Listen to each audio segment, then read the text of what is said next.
কেন বলবো?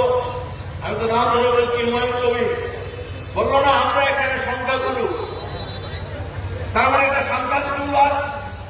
বাংলাদেশে যেমন বলছে আমরা মুসলমানরা সংখ্যাগুরু, এখানে সংখ্যালঘু হিন্দু, তাহলে তার মন্দির, তার মেয়ে, তার পরিবার, তারপর আক্রমণ করতে হবে। তাহলে এখানে বিজেপি আর এস কি বলবে আমাদের দেশে আমরা হিন্দু সংখ্যালঘু?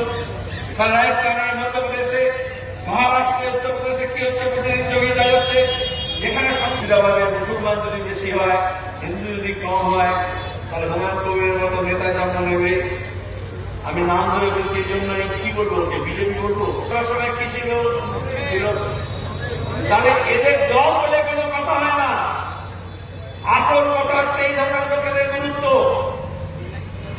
দরকার হয় বিজেপি তৃণমূলের দুজনে। আর এই কথা আমরা যখন বলি, অনেকে বলে না না দেখো না বিজেপি আর তৃণমূলের মধ্যে কত যুদ্ধ হচ্ছে।